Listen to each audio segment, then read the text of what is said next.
YouTube. Alors aujourd'hui, nous allons parler de l'action Tesla. J'ai proposé un exercice en live dans le Discord Kiwanenko de Donovan Ray, un Discord où on apprend l'analyse technique et systémique. Donc je vais vous lire l'énoncé de cet exercice et après on va en parler un petit peu plus en détail. Donc nouvel exercice sur Tesla. À l'aide des formes visibles ou possibles des supports et résistances, merci de décrire le plus précisément possible, consigne numéro 1, la situation graphique de Tesla. Consigne numéro 2, déterminer un scénario en fonction des éléments du numéro 1, c'est-à-dire en fonction de la situation graphique de Tesla. J'avais donné une aide à l'exercice qui pourrait ne pas en paraître une, et pourtant les mots utilisés dans cette aide à l'exercice sont très importants afin de vous guider dans la résolution de l'exercice. Je disais dégrossir UT par UT aussi bien les phases de bol que les formes visibles, prendre en compte les arbitrages déjà réalisés, déduire de futurs arbitrages sur support et résistance en fonction de tous ces éléments. Soyez inventif, pensez dynamique, systémique, boucle. Imaginez, visualisez, laissez-vous porter par la grande image et ce qu'elle raconte possiblement.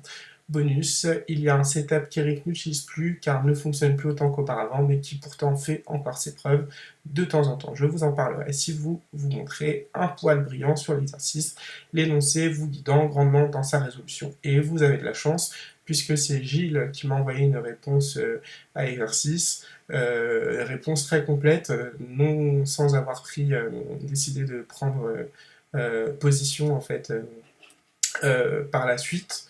Ce que j'aurais aimé, hein, j'aurais aimé quand même que quelqu'un, en tout cas, donne un scénario donc avec une direction à la fin en fait. Donc voilà, et c'est ce qu'on va voir tous ensemble ici avec Tesla donc qui est affiché à l'écran.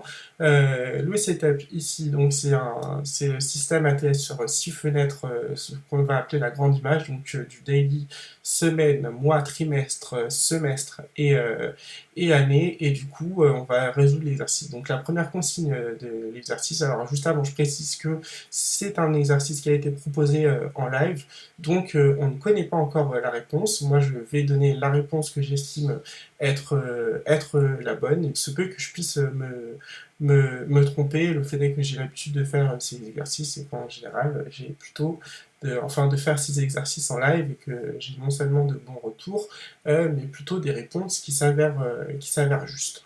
Donc bon bah là je vais faire la réponse et puis on verra dans les jours à venir ou pas si la réponse était bien la bonne ou pas. Je peux aussi me tromper, hein, ça reste des investissements financiers avec des événements que l'on ne maîtrise pas. Voilà, hormis sur le graphe.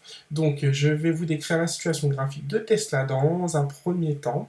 Alors on va prendre l'unité tout en haut à gauche en journalier.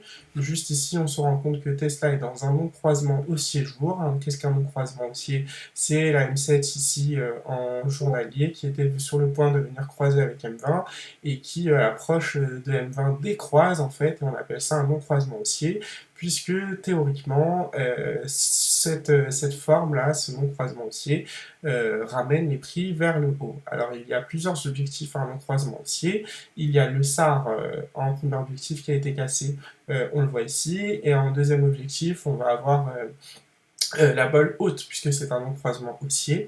Alors ce sont les deux objectifs d'un non-croisement haussier, les deux objectifs primaires, et on peut avoir après un troisième objectif qui est de mettre un flux en fait tout simplement parce qu'un non-croisement haussier ça dure assez longtemps. La preuve c'est qu'on a vu que là qu'il y en a eu un ici, là, 3 périodes où M7 était sur le point par exemple de venir croiser avec M20, elle décroise, boum, petite latéralisation vers phase 1, et puis après ça part, hein, mais ça a été initié, ce mouvement-là a été initié ici, ce flux a été initié sur ce non-croisement ici, et bien souvent c'est ce qu'on cherche avec un non-croisement. Donc ça c'est pour l'unité daily.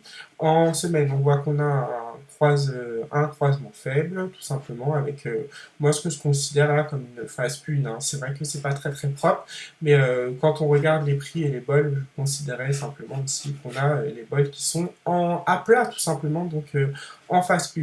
En mensuel, on se rend compte que nous avions eu une phase 2 haussière mensuelle jusqu'ici, là, sur le plus haut, là, à 900 $. Derrière, on a eu une phase 3 et on a cassé le plus haut de la phase 2, donc une phase 3 haussière ici. Donc la phase 3 haussière, ce sont les bols qui se mettent à plat et les prix qui montent. C'est la continuité de la phase 2 haussière. Nous sommes rentrés dans une phase de compression des prix avec une phase 4 et à présent nous sommes dans une phase 1, donc une phase de latéralisation. Néanmoins, nous avons des arbitrages sur cette unité de temps mensuelle actuellement, avec donc la clause moins cette période mensuelle qui a été testée ces 2 derniers jours sans succès. Et puis nous sommes également au-dessus de la clause moins cette période mensuelle du mois de septembre, donc pour l'instant un événement très positif. Donc on a un possible non-croisement haussier-mois qui aurait pris appui, il faut le voir sur l'unité de temps trimestre, sur le SAR trimestre ici, du trimestre précédent et autour de M7 semestre, qui n'a pas été touché, mais c'est dû autour. Donc voilà, donc ce non-croisement haussier là qui est possible prend appui sur un support. Donc l'unité de temps trimestre, nous étions en phase de haussière trimestre, et voilà 2 périodes que nous sommes en phase 3 haussière trimestre. Néanmoins, les prix ne font pas de plus haut que le plus haut de la phase 2, donc il y a potentiellement un possible refus alors je dis bien possible parce que moi je ne le price pas du tout et on le verra après dans la résolution de l'exercice, mais d'écrire précisément, nous ne faisons pas pour le moment de plus haut, de plus haut dans la phase 3 que sur le plus haut de la phase 2 où j'ai mis le petit trait marron ici, voilà. Donc voilà, donc ici phase 3 et puis juste après la phase 2, et en semestre nous sommes en phase 2 haussière, jusque-là rien à signaler, au-dessus d'M7, au-dessus des clôtures.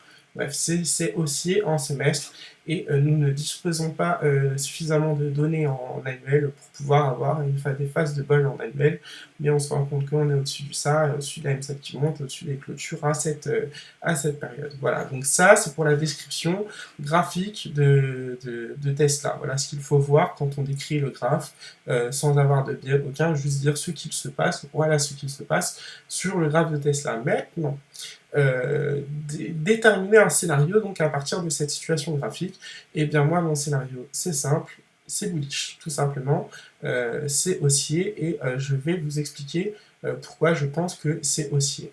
Alors le premier principe là que j'ai envie de mettre en avant quand je vois ce graphe, c'est le principe de propagation dynamique. Les boucles, en gros si vous voulez, quand vous avez des mouvements qui démarrent comme ça sur le daily et même sur les unités de temps inférieures dans le setup intraday, et bien ça se propage comme ça sur une unité de temps supérieure, et ainsi de suite. Là on peut le voir, hein, si je suis sûr que voilà, j'encule au niveau de la semaine, le daily qui était, comment ça s'appelle, qui était monté, hein, je vais diminuer juste au niveau des unités, comme ça, voilà.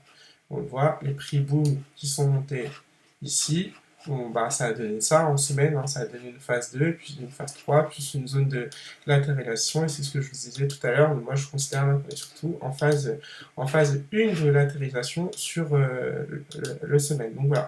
Donc en gros, on voit que les mouvements comme ça se transmettent du T en UT. Là, on a une phase de latéralisation. Cette phase de latéralisation, elle se transmet ici aussi sur les plus petites UT, mais on voit en fait qu'on a des patterns en fait qui apparaissent de relance haussière en fait avec ce non-croisement haussier jour ici et ce non-croisement haussier possible moi ici. Donc mais je vais rester sur la propagation dynamique. Ici on a une belle phase 3 avec des plus hauts par rapport à la phase 2. Par propagation dynamique, je transpose ce mouvement sur l'unité de temps trimestre et normalement bah, ce que je vais aller chercher c'est aller faire un plus haut, au moins tester le plus haut de la phase 2 haussière, puisqu'on a fait la même chose ici sur le mensuel, donc envisager de faire la même chose ici sur le trimestre, tout simplement avec Tesla par propagation dynamique.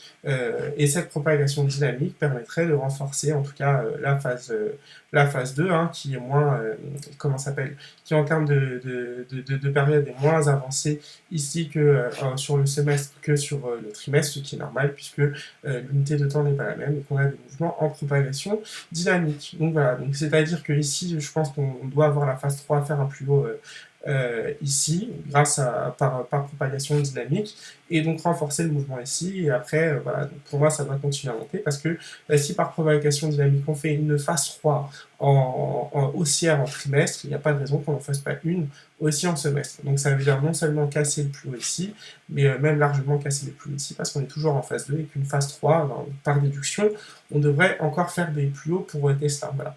Donc ça, c'est ce qui concerne la dynamique. Maintenant, je vais essayer d'approcher encore un peu plus euh, l'analyse, d'être un peu plus précis, en parlant de ce non-croisement haussier-jour, en fait, qui est ici, qui pour l'instant n'a trouvé que le SAR en objectif primaire. Il faut au minimum qu'il aille faire la bolle haute jour. Alors s'il fait la bolle haute jour minimum, et qu'il fait bien ce deuxième objectif au niveau du non-croisement haussier, eh bien il faut savoir que la bolle haute, elle se situe à 900, autour des 960 $. Pourquoi je vous dis ça? Eh bien tout simplement parce que la clause moins cette période mois de ce mois-ci qu'on a testé une première fois, elle est située à, à 936, voilà. Donc en gros, l'objectif primaire là, de ce non-croisement haussier jour qui doit aller chercher les 960 $, cet objectif, il est au-dessus de ce petit trait bleu ici qui est à 937 $ qui permettrait à M7 mois de redevenir haussière et donc de matérialiser le non-croisement haussier. Si jamais on matérialise le non-croisement haussier-mois, eh bien on irait chercher les 1100 $ et un peu plus, puisque la bolle va monter, et en gros on retournerait sur les plus hauts. Et il faut savoir que les non-croisements haussiers, les relances haussières comme ça, bien souvent sont mises en place pour pouvoir casser les résistances. Alors si c'est un non-croisement baissier, c'est pour casser un support. Si c'est un non-croisement haussier, c'est pour casser une résistance. Il n'est pas anodin que l'objectif primaire ici se situe au-dessus de la résistance qui est juste là. Ça nous permet même de faire de très beaux arbitrages. Voilà.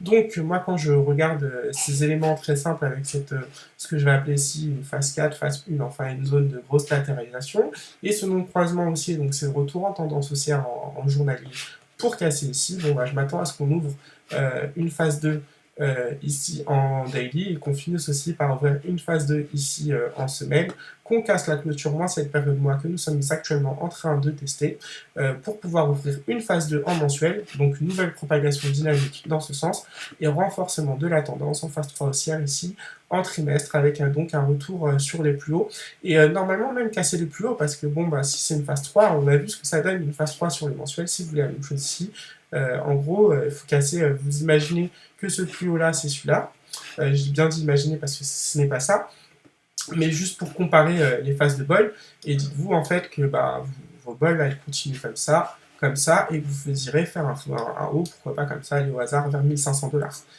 Tout simplement, juste en transposant en fait ce que vous voyez ici en fait, tout simplement, et même chose ici pour la phase 2, enfin voilà, donc ça peut peut-être même prendre 100%, pourquoi pas. Voilà, donc voilà mon analyse sur Tesla, la résolution donc de l'exercice. Que voyez-vous précisément? Eh bien des phases de bol sur les grosses unités de temps qui sont haussières, des formes avec des non-croisements haussiers déjà visibles ici en journalier et potentiellement matérialisés en mensuel, qui ne feront certainement que renforcer la tendance et voire pour pouvoir casser les plus hauts en fait. Voilà, donc c'était ma réponse à l'exercice. Je vous souhaite une excellente journée, une très belle journée sur les marchés financiers, et de bons trades. À bientôt!